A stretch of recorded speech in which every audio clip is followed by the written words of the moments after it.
Hola amigos, bienvenidos a una nueva lectura del retrato de Dorian Gray, capítulo 8, en Wikisource de dominio público.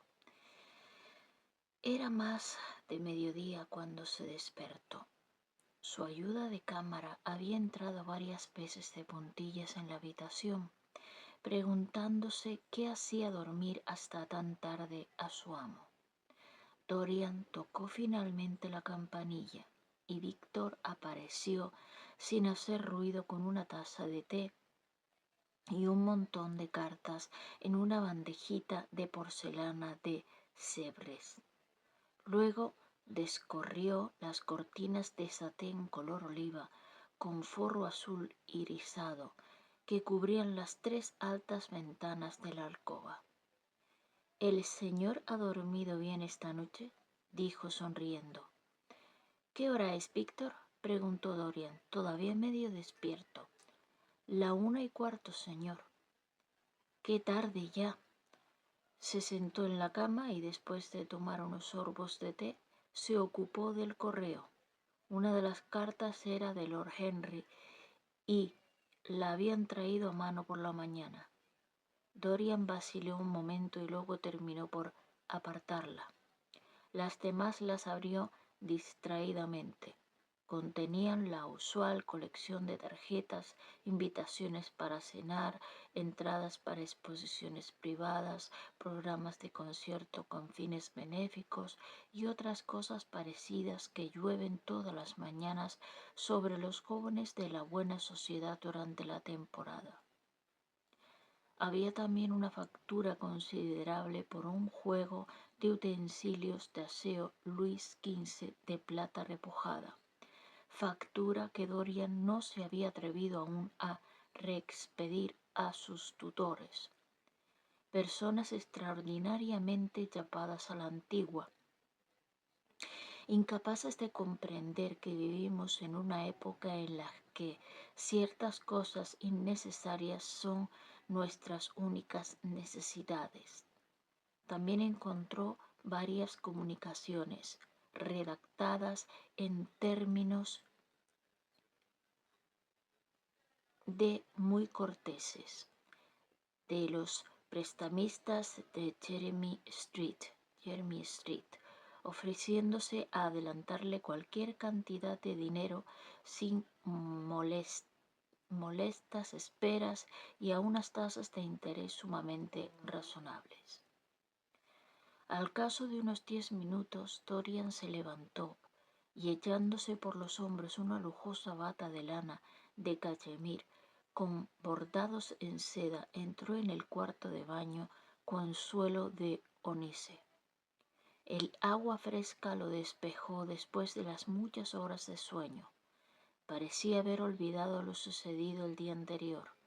Una vaga sensación de haber participado en alguna extraña tragedia se le pasó por la cabeza 1 o 2 veces, pero con la irrealidad de un sueño. En cuanto se hubo vestido, entró en la biblioteca y se sentó a tomar un ligero desayuno francés, servido sobre una mesita redonda, próxima a la ventana abierta. Hacía un día maravilloso. El aire tibio parecía cargado de especias. Una abeja entró por la ventana y zumbó alrededor del cuenco color azul con motivos de dragones que lleno de rosas amarillas tenía delante. Dorian se sintió perfectamente feliz. De repente su mirada se posó sobre el biombo situado delante del retrato y se estremeció.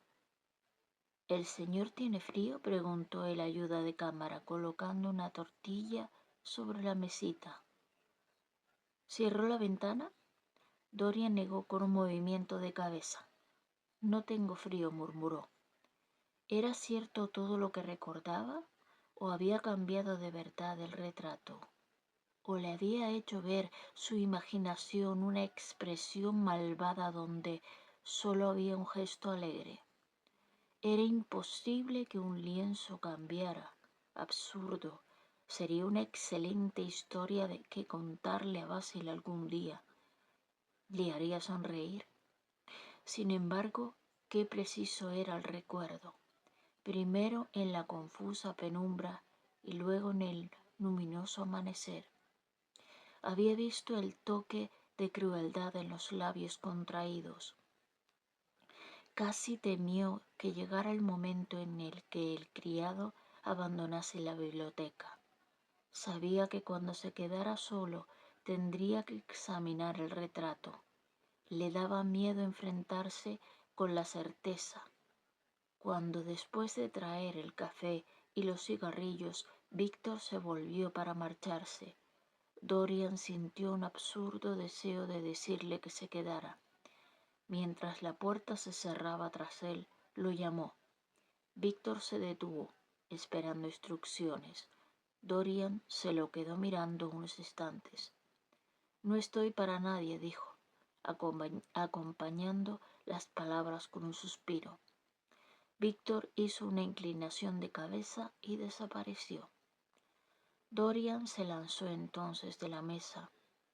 Se alzó entonces de la mesa, encendió un cigarro y se dejó caer sobre un diván extraordinariamente cómodo, situado delante del biombo. El biombo era antiguo, de cuero español dorado, estampado con dibujos Luis XIV, demasiado florido. Dorian lo examinó con curiosidad, preguntándose si habría ocultado ya alguna vez el secreto de una vida. ¿Debía realmente apartarlo después de todo? ¿Por qué no dejarlo donde estaba? ¿De qué servía conocer la verdad? Si resultaba cierto, era terrible. Si no, ¿por qué preocuparse? Pero, ¿y si por alguna fatalidad o una casualidad aún más terrible, otros ojos hubieran mirado detrás del biombo, comprobando el horrible cambio? ¿Qué haría si se presentara Basil Hallward y pidiese contemplar el cuadro? Era seguro que Basil acabaría por hacer una cosa así, ¿no? Tenía que examinar el retrato y hacerlo de inmediato. Cualquier cosa mejor que aquella espantosa duda. Se levantó y cerró las dos puertas con llave. Al menos estaría solo mientras contemplaba la máscara de su vergüenza. Luego apartó el biombo y se vio cara a cara. Era totalmente cierto. El retrato había cambiado. Como después recordaría con frecuencia, y siempre con notable asombro, se encontró mirando el retrato con un sentimiento que era casi de curiosidad científica. Que aquel cambio hubiera podido producirse le resultaba increíble, y sin embargo era un hecho.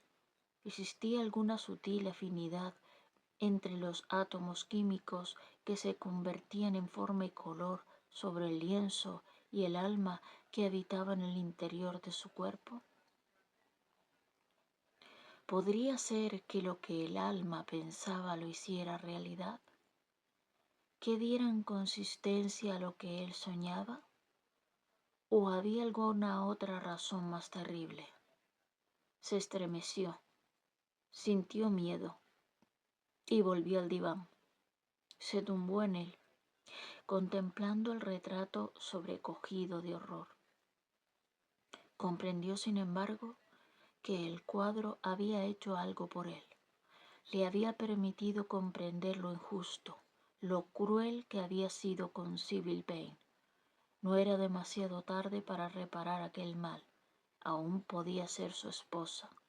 El amor egoísta e irreal que había sentido daría paso a un sentimiento más elevado.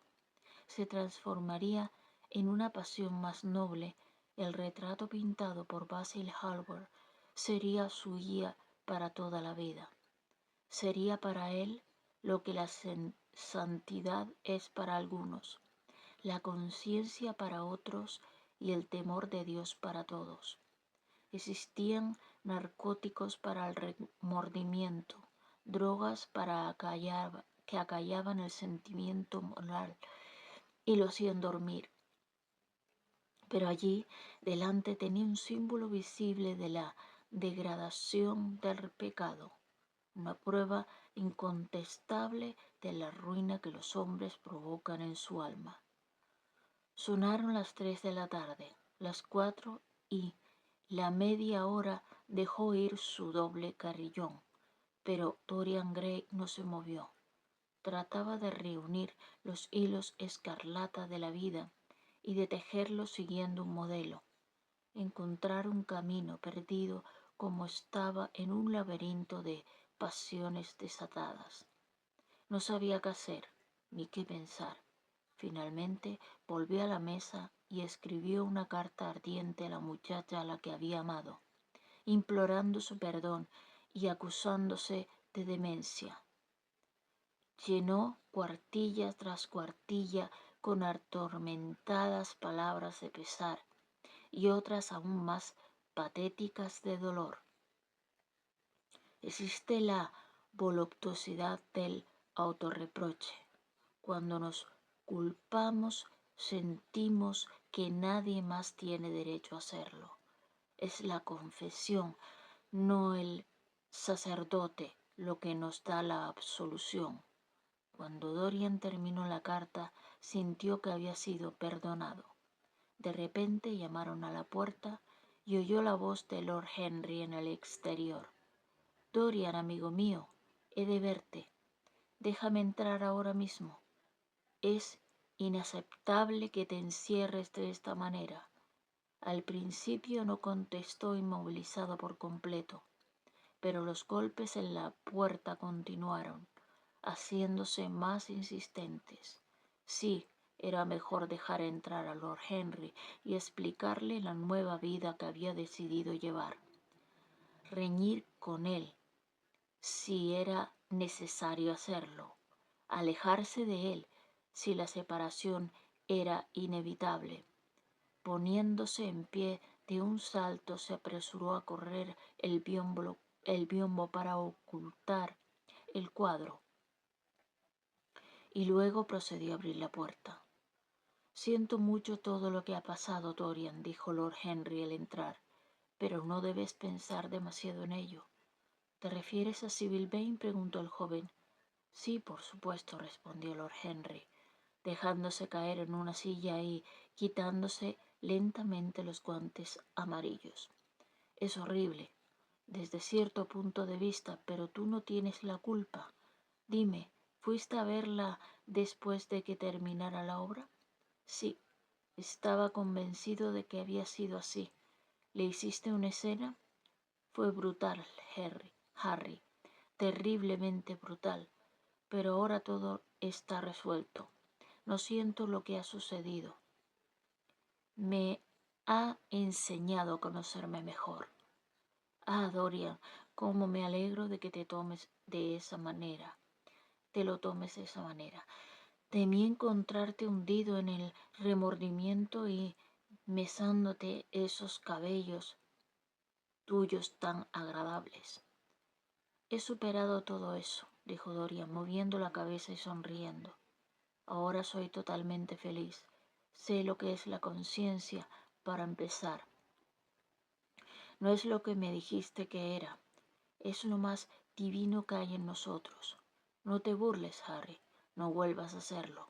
Al menos delante de mí. Quiero ser bueno. No soporto la idea de la fealdad de mi alma. Una encantadora base artística para la ética, Dorian. Te felicito por ello, pero ¿cómo te propones empezar? Casándome con Sibyl Vane, dijo. ¿Casándote con Sibyl Vane?, exclamó Lord Henry, sorprendido, y poniéndose en pie y contemplándolo con infinito asombro. Pero mi querido Dorian. Sí, Harry, sé lo que me vas a decir. Algo terrible sobre el matrimonio. No lo digas. No me vuelvas a decir cosas como esas. Hace 2 días le pedí a Sibyl que se casara conmigo. No voy a faltar a mi palabra. Será mi esposa. ¿Tu esposa? ¿No has recibido mi carta? Te he escrito esta mañana y te envié la nota con mi criado. ¿Tu carta? Ah, sí, ya recuerdo. No la he leído aún, Harry. Temía que hubiera en ella algo que me disgustara. Cortas la vida en pedazos con tus epigramas. ¿Entonces no sabes nada? ¿Qué quieres decir? Lord Henry cruzó la habitación y sentándose junto a Dorian Gray, le tomó las dos manos, apretándoselas mucho. Dorian dijo, mi carta, no te asustes, era para decirte que Sybil Vane ha muerto. Un grito de dolor escapó de los labios del muchacho, que se puso en pie bruscamente, liberando sus manos de la presión de Lord Henry.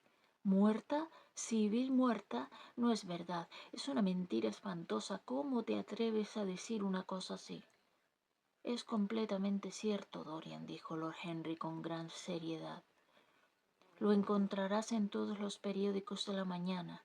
Te he escrito para pedirte que no recibieras a nadie hasta que yo llegara. Habrá una investigación, por supuesto, pero no debes verte mezclado con ella. En París, cosas como esas ponen de moda a un hombre, pero en Londres la gente tiene muchos prejuicios. Aquí es impensable debutar con un escándalo. Eso hay que reservarlo para dar interés a la vejez. Imagino que en el teatro no saben cómo te llamas. Si es así, no hay ningún problema. ¿Te vio alguien dirigirte hacia su camerino? Eso es importante. Dorian tardó unos instantes en contestar. Estaba aturdido por el horror. ¿Has hablado de una investigación? Tartamudeó finalmente con voz ahogada. ¿Qué quieres decir con eso? Caso civil. Es superior a mis fuerzas, Harry, pero habla pronto. Cuéntamelo todo inmediatamente. Estoy convencido de que no ha sido un accidente, aunque hay que conseguir que la opinión pública lo vea de esa manera. Parece que cuando salía del teatro con su madre, alrededor de las 12:30 más o menos, dijo que había olvidado algo en el piso de arriba. Esperaron algún tiempo por ella, pero no regresó. Finalmente la encontraron muerta, tumbado en el suelo de su camerino.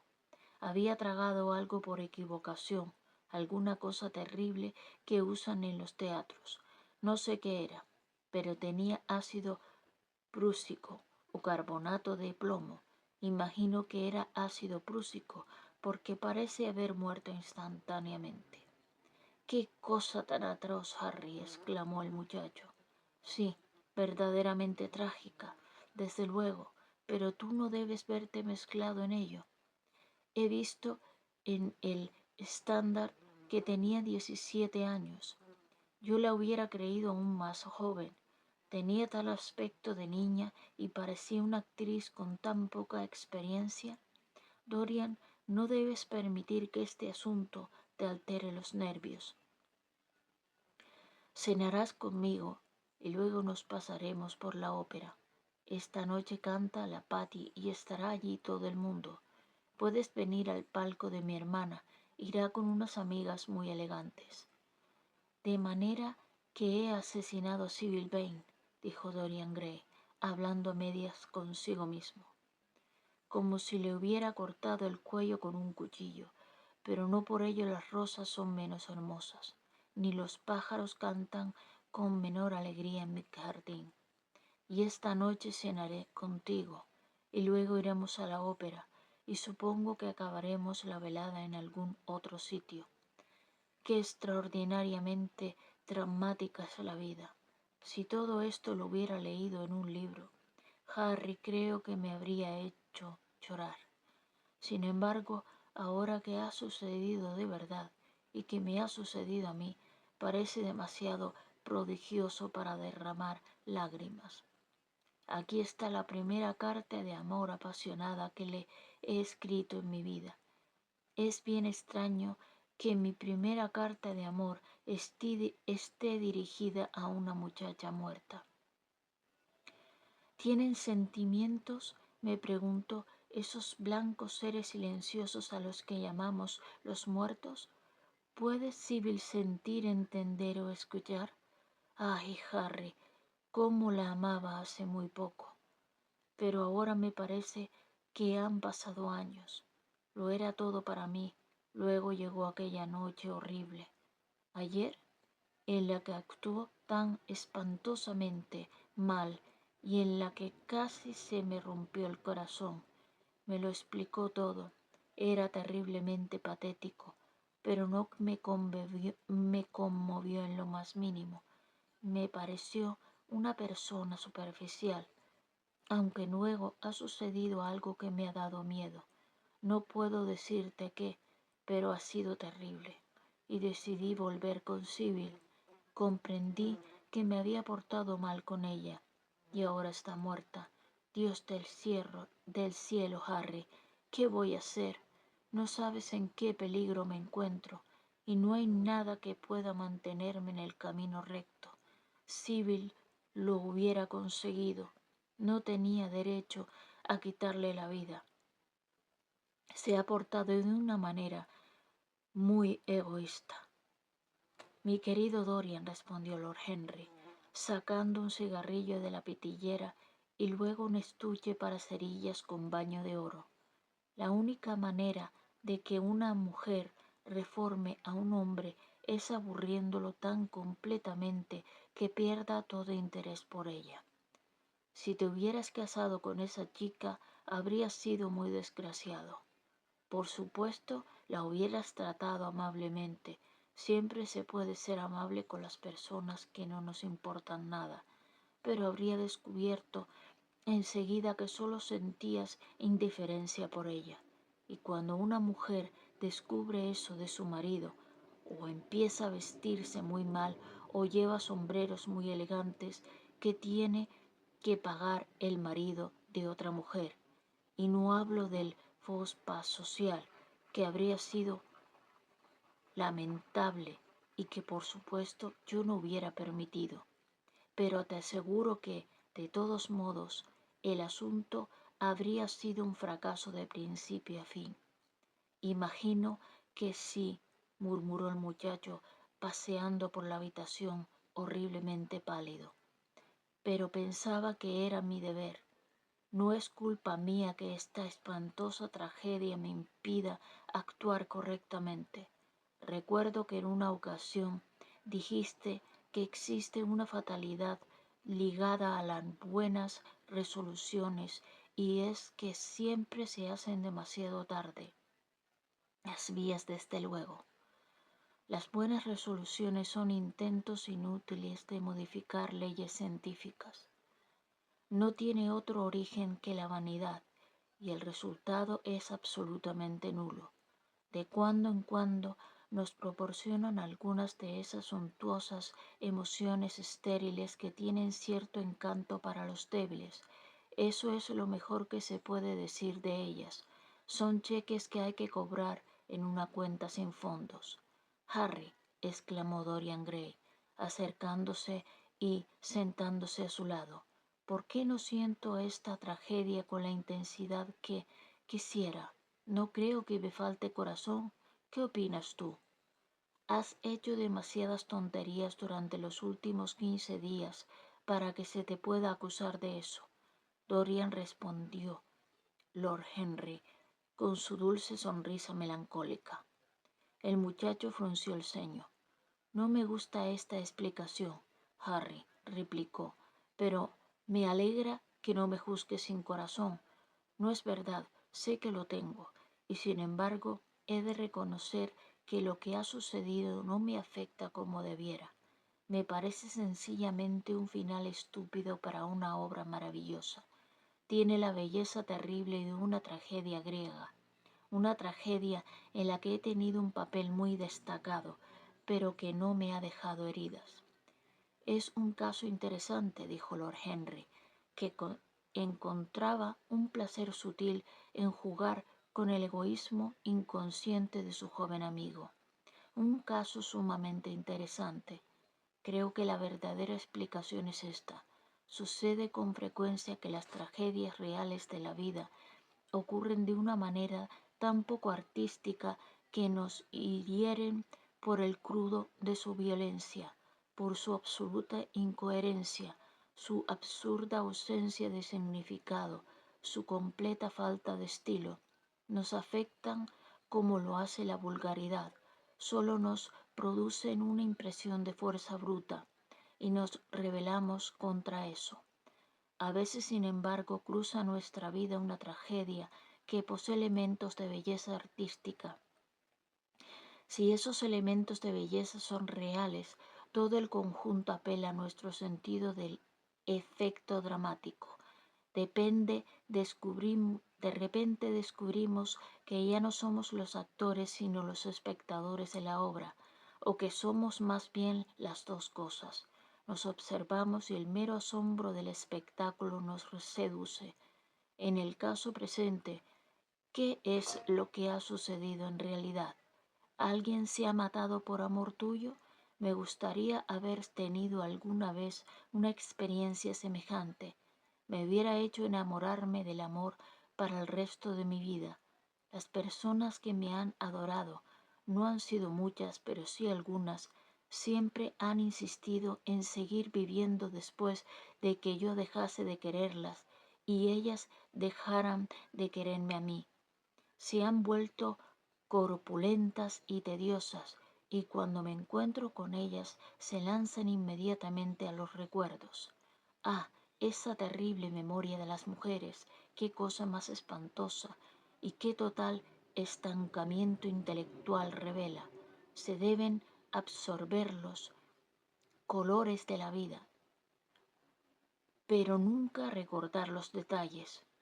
Los detalles siempre son vulgares. He de sembrar amapolas en el jardín, suspiró Dorian. No hace falta, replicó su amigo. La vida siempre destruye amapolas a manos llenas. Por supuesto, de cuando en cuando las cosas se alargan. En una ocasión no llevé más que violetas durante toda una temporada, a manera de luto artístico por una historia de amor que no acababa de morir. A la larga terminó por hacerlo. No recuerdo ya qué fue lo que la mató. Probablemente su propuesta de sacrificar por mí el mundo entero. Ese es siempre un momento terrible. Le llena a uno con el terror de la eternidad. Pues bien, ¿querrás creerlo? La semana pasada, en casa de Lady Hampshire, me encontré cenando junto a la dama de quien te hablo, e insistió en revisar toda la historia, en desenterrar el pasado y en remover el futuro.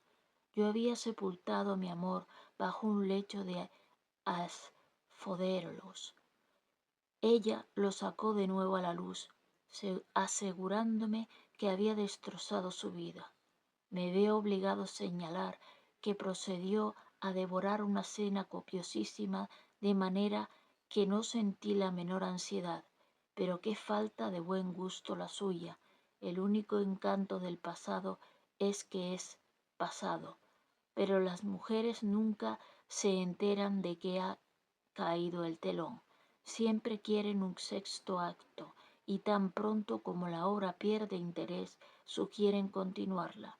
Si se las dejara salirse con la suya, todas las comedias tendrían un final trágico y todas las tragedias culminarían en farsa.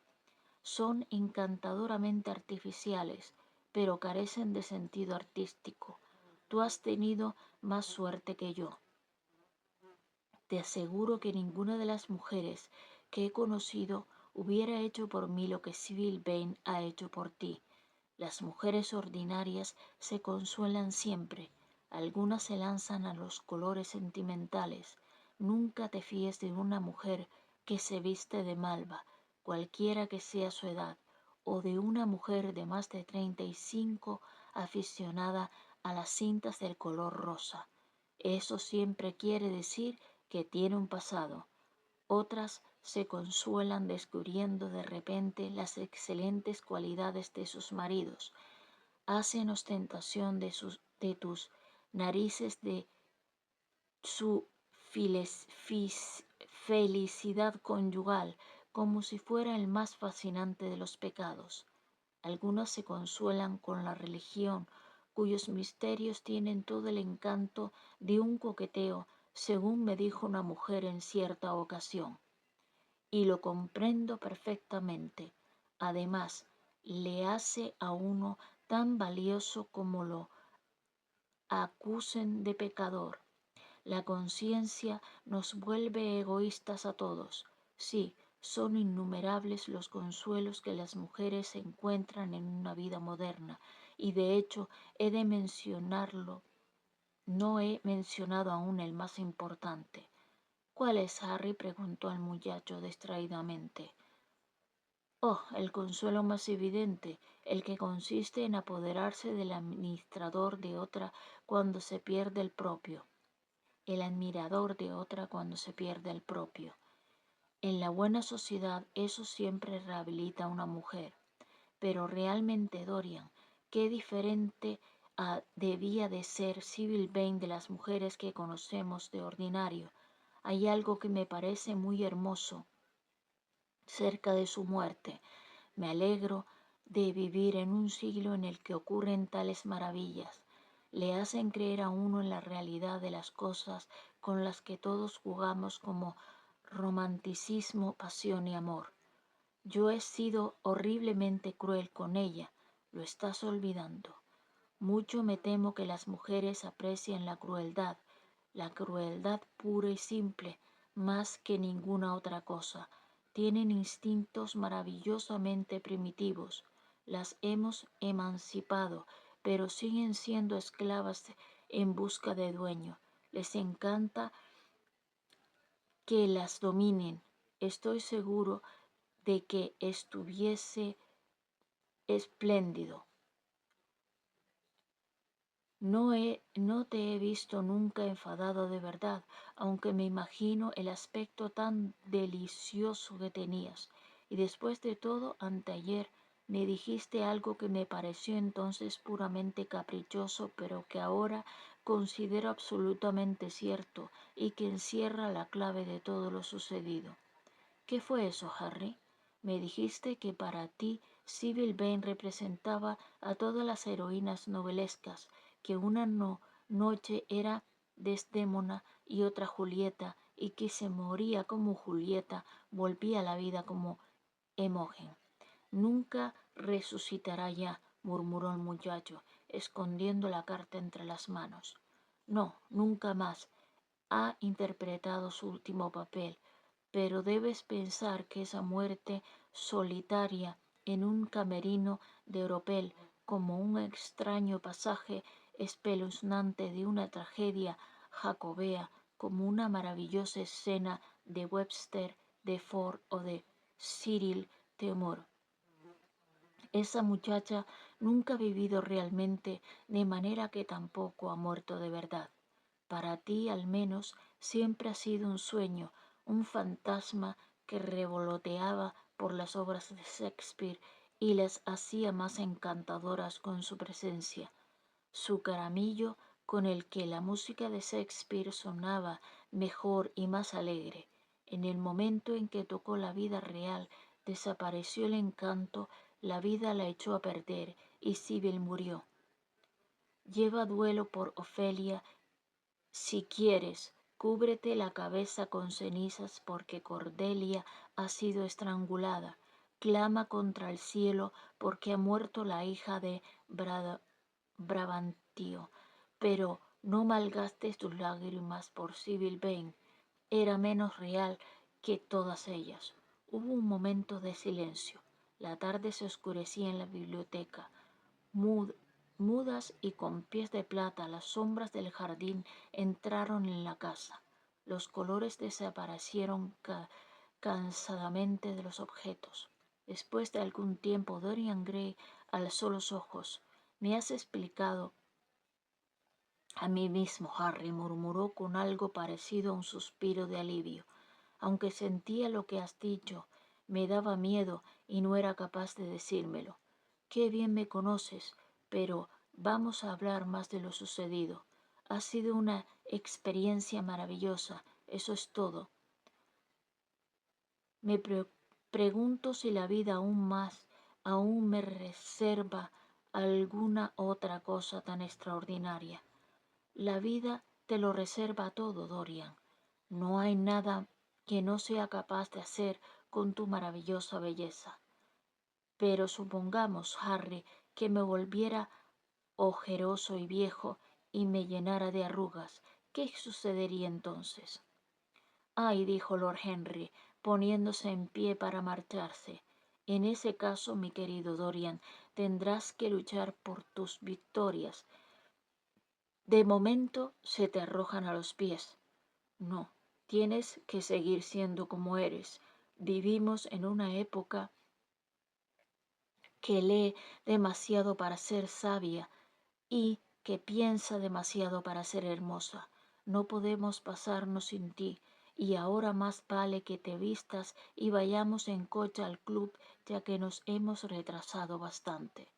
Creo que me reuniré contigo en la ópera. Estoy demasiado cansado para comer nada. ¿Cuál es el número del palco de tu hermana? 27, me parece. Está en el primer piso. Encontrarás su nombre en la puerta, pero lamento que no cenes conmigo. No me siento capaz, dijo Dorian distraídamente, aunque te estoy terriblemente agradecido por todo lo que me has dicho. Eres sin duda mi mejor amigo. Nadie me ha entendido nunca como tú. Solo estamos al comienzo de nuestra amistad, respondió Lord Henry, estrechándole la mano. Hasta luego. Te veré antes de las 9:30. Espero. No te olvides de que canta la Patty. Cuando se cerró la puerta de la biblioteca, Dorian Gray tocó la campanilla y pocos minutos después apareció Víctor con las lámparas y bajo los estores. Dorian esperó con impaciencia a que se fuera. Tuvo la impresión de que tardaba un tiempo infinito en cada gesto. Tan pronto como se hubo marchado, corrió hacia el biombo y retirándolo. No se había producido ningún nuevo cambio. El retrato había recibido antes que él la noticia de la muerte de Sibyl. Era consciente de los sucesos de la vida a medida que se producían. La disoluta crueldad que desfiguraba las delicadas líneas de la boca habían aparecido sin duda en el momento mismo en que la muchacha bebió el veneno. Fuera el que fuese, o era indiferente a los resultados, simplemente se enteraba de lo que sucedía en el interior del alma, no sabía decirlo, pero no perdía la esperanza de que algún día pudiera ver cómo el cambio tenía lugar delante de sus ojos, estremeciéndose al tiempo que lo deseaba. Pobre Sibyl, qué romántico había sido todo, cuántas veces había fingido en el escenario la muerte que había terminado por tocarla, llevándosela consigo, cómo habría interpretado aquella última y terrible escena. ¿Lo había maldecido mientras moría? No, ha muerto de amor por él, y el amor sería su sacrificio a partir de entonces. Sibyl lo había espiado todo con el sacrificio de su vida. No pensaría más en lo que le había hecho sufrir en aquella horrible noche en el teatro. Cuando pensaba en ella, la vería como una maravillosa figura trágica enviada al escenario del mundo para mostrar la suprema realidad del amor. Una maravillosa figura trágica. Los ojos se le llenaron de lágrimas al recordar su aspecto infantil, su atractiva y fantasiosa manera de ser y su tímida gracia palpitante. Apartó apresuradamente aquellos recuerdos y volvió a mirar el cuadro. Comprendió que había llegado de verdad el momento de elegir, o acaso la elección ya estaba hecha. Sí, la vida había decidido por él, la vida y su infinita curiosidad personal sobre la vida, eterna juventud, pasión infinita, sutiles y secretos placeres, violentas alegrías y pecados aún más violentos. No quería prescindir de nada. El retrato cargaría con el peso de la vergüenza. Eso era todo. Un sentimiento de dolor le invadió al pensar en la profanación que aguardaba el hermoso rostro del retrato.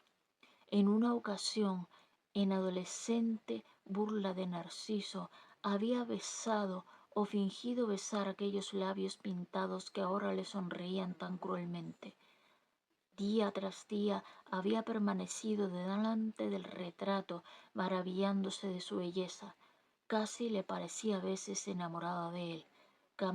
Cambiaría ahora cada vez que se diera algún capricho, iba a convertirse en un objeto monstruoso y repugnante, habría de esconderse en una habitación cerrada con llave, lejos de la luz del sol, que con tanta frecuencia había convertido en oro deslumbrante la ondulada maravilla de sus cabellos.